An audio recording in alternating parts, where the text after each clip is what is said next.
जय श्री राधा रानी सरकार की, जय श्री कृष्ण भगवान की, जय श्रीमद् भगवद गीता की, जय उत्पन्ना एकादशी व्रत की। मंदिर श्री बंसी वाले महात्मा यूट्यूब चैनल की ओर से हम आप सभी भक्तों का हार्दिक अभिनंदन करते हैं। आज हम आपको श्रीमद् भगवद गीता के 5वें अध्याय का हिंदी अनुवाद सुनाने जा रहे हैं।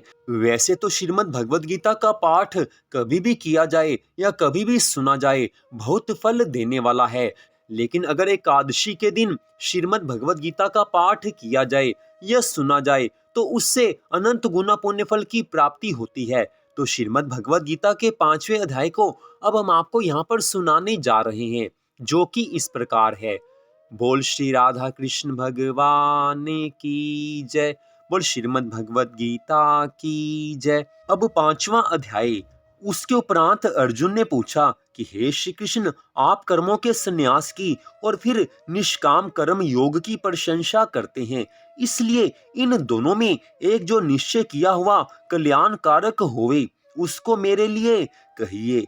इस प्रकार अर्जुन के पूछने पर श्री कृष्ण भगवान कहने लगे हैं कि हे अर्जुन, कर्मों का संन्यास अर्थात मन, इंद्रियों और शरीर द्वारा होने वाले संपूर्ण कर्मों में कर्तापन का त्याग और निष्काम कर्म योग अर्थात समत्व बुद्धि से भगवत अर्थ कर्मों को करना, ये दोनों ही परम कल्याण के करने वाले हैं। परंतु उन दोनों में भी कर्मों के संन्यास से निष्काम कर्म योग साधन में सुगम होने से श्रेष्ठ है। इसलिए हे अर्जुन, जो पुरुष न किसी से द्वेष करता है और ना किसी की आकांक्षा करता है, वह निष्काम कर्म योगी सदा सन्यासी ही समझने योग्य है, क्योंकि राग द्वेष आदि द्वंद्वों से रहित हुआ पुरुष सुख पूर्वक संसार रूप बंधन से मुक्त हो जाता है। हे अर्जुन, ऊपर कहे हुए सन्यास और निष्काम कर्म योग को मूर्ख लोग अलग अलग फल वाले कहते हैं, न कि पंडित जन, क्योंकि दोनों में से एक में भी अच्छी प्रकार स्थित हुआ पुरुष दोनों के फल रूप परमात्मा को प्राप्त होता है। ज्ञान योगियों द्वारा जो परम धाम प्राप्त किया जाता है, निष्काम कर्म योगियों द्वारा भी वही प्राप्त किया जाता है। इसलिए जो पुरुष ज्ञान योग और निष्काम कर्म योग को फल रूप से एक देखता है, वह ही यथार्थ देखता है। परंतु हे अर्जुन, निष्काम कर्म योग के बिना संन्यास अर्थात मन, इंद्रियों और शरीर द्वारा होने वाले संपूर्ण कर्मों में कर्तापन का त्याग प्राप्त होना कठिन है, और भगवत स्वरूप को मनन करने वाला निष्काम कर्म योगी पर ब्रह्म परमात्मा को शीघ्र ही प्राप्त हो जाता है। वश में किया हुआ है शरीर जिसके, ऐसा जितेंद्रिय और विशुद्ध अंतःकरण वाला और संपूर्ण प्राणियों के आत्म रूप परमात्मा में एक ही भाव हुआ निष्काम कर्म योगी कर्म करता हुआ भी लिपायमान नहीं होता।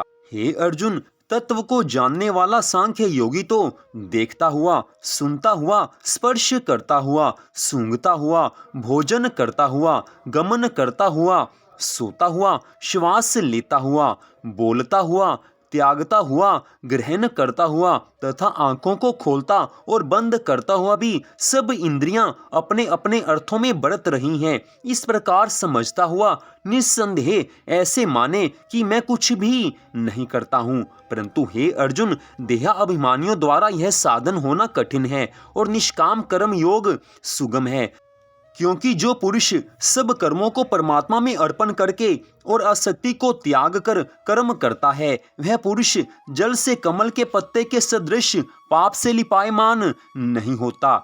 इसलिए निष्काम कर्म योगी ममत्व बुद्धि रहित केवल इंद्रिय, मन, बुद्धि और शरीर द्वारा भी आसक्ति को त्याग कर अंतःकरण की शुद्धि के लिए कर्म करते हैं। इसी से निष्काम कर्म योगी कर्मों के फल को परमेश्वर के अर्पण करके भगवत प्राप्ति रूप शांति को प्राप्त होता है, और सकामी पुरुष फल में आसक्त हुआ कामना के द्वारा बंधता है। इसलिए निष्काम कर्म योग उत्तम है। हे अर्जुन, वश में है अंतःकरण जिसके, ऐसा सांख्य योग का आचरण करने वाला पुरुष तो निस्संदेह न करता हुआ और न करवाता हुआ 9 द्वारों वाले शरीर रूप घर में सब कर्मों को मन से त्याग कर अर्थात इंद्रियों के अर्थों में बरतती हैं, ऐसे मानता हुआ आनंद पूर्वक सच्चिदानंद घन परमात्मा के स्वरूप में स्थित रहता है।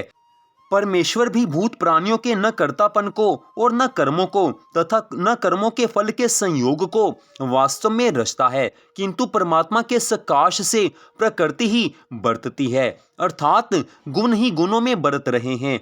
सर्वव्यापी परमात्मा न किसी के पाप कर्म को और न किसी के शुभ कर्म को ही ग्रहण करता है, किंतु माया के द्वारा ज्ञान ढका हुआ है।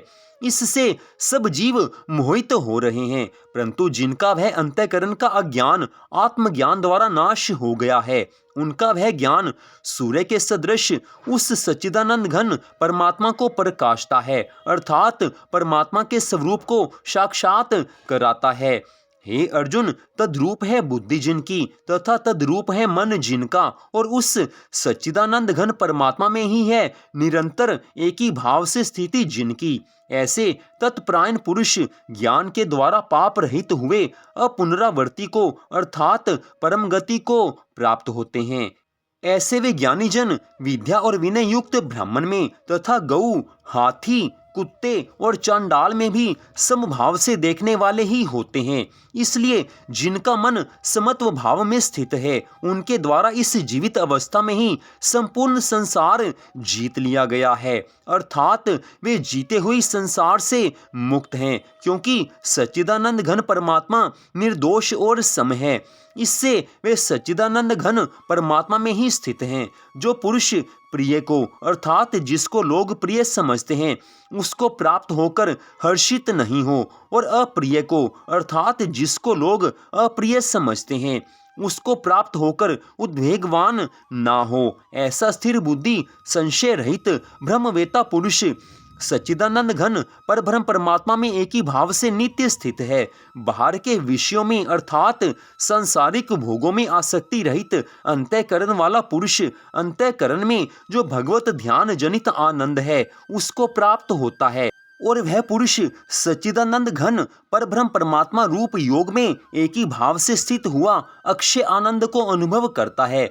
जो यह इंद्रिय तथा विषयों के संयोग से उत्पन्न होने वाले सब भोग हैं, वे यद्यपि विषय पुरुष को सुख रूप भासते हैं, तो भी निस्संदेह दुख के ही हेतु हैं, दुख के ही कारण हैं, और आदि अंत वाले अर्थात अनित्य हैं। इसलिए हे अर्जुन, बुद्धिमान विवेकी पुरुष उनमें नहीं रमता, अर्थात उनमें मन नहीं लगाता। जो मनुष्य शरीर के नाश होने से पहले ही काम और क्रोध से उत्पन्न हुए वेग को सहन करने में समर्थ है, अर्थात काम क्रोध को जिसने सदा के लिए जीत लिया है, वह मनुष्य इस लोक में योगी है और वही सुखी है। जो पुरुष निश्चय करके अंतरात्मा में ही सुख वाला है और आत्मा में ही आराम वाला है तथा जो आत्मा में ही ज्ञान वाला है, ऐसा वह सच्चिदानंद घन पर ब्रह्म परमात्मा के साथ एक ही भाव हुआ सांख्य योगी शांत ब्रह्म को प्राप्त होता है। नाश हो गए हैं सब पाप जिनके तथा ज्ञान करके निवृत्त हो गया है संशय जिनका, और संपूर्ण भूत प्राणियों के हित में है रति जिनकी, एकाग्र हुआ है भगवान के ध्यान में चित्त जिनका, ऐसे ब्रह्मवेता पुरुष शांत पर ब्रह्म को प्राप्त होते हैं। काम क्रोध से रहित जीते हुए चित्त वाले पर ब्रह्म परमात्मा का साक्षात्कार किए हुए ज्ञानी पुरुषों के लिए सब ओर से शांत पर ब्रह्म परमात्मा ही प्राप्त हैं। हे अर्जुन, बाहर के विषय भोगों को न चिंतन करता हुआ बाहर ही त्याग कर और नेत्रों की दृष्टि को भ्रुकुटी के बीच में स्थित करके तथा नासिका में विचरने वाले प्राण और पान वायु को सम करके जीती हुई हैं इंद्रियां, मन और बुद्धि जिसकी, ऐसा जो मोक्षपरायण मुनि इच्छा, भय और क्रोध से रहित है, वह सदा मुक्त ही है। और हे अर्जुन, मेरा भक्त मेरे को यज्ञ और तपों को भोगने वाला और संपूर्ण लोकों के ईश्वरों का भी ईश्वर तथा संपूर्ण भूत प्राणियों का सुहृद अर्थात स्वार्थ रहित प्रेमी, ऐसा तत्व से जानकर शांति को प्राप्त होता है, और सच्चिदानंद घन परिपूर्ण शांत ब्रह्म के सिवा उसकी दृष्टि में और कुछ भी नहीं रहता, केवल वासुदेव ही वासुदेव रह जाता है। इति श्रीमद् भगवद गीता रूपी उपनिषद एवं ब्रह्म विद्या तथा योग शास्त्र विषयक श्री कृष्ण और अर्जुन के संवाद में कर्म संन्यास योग नामक 5वां अध्याय। तो इस प्रकार श्रीमद् भगवद गीता के 5वें अध्याय का यहीं पर विश्राम होता है। मंदिर श्री बंसी वाले महात्मा यूट्यूब चैनल की ओर से आज की इस कथा को सुनने के लिए आप सबका हार्दिक धन्यवाद। भगवान श्री राधा कृष्ण जी की श्रीमद् भगवद गीता की उत्पन्ना एकादशी व्रत की अनंत कृपा सदा आप सब पर, आपके परिवार पर बनी रहे, इसी मंगल कामना के साथ जय श्री राधा रानी सरकार की, जय श्री कृष्ण भगवान की, जय श्रीमद् भगवद गीता की, जय उत्पन्ना एकादशी व्रत की। जय जय श्री राधे, जय जय श्री राधे, जय जय श्री राधे श्याम।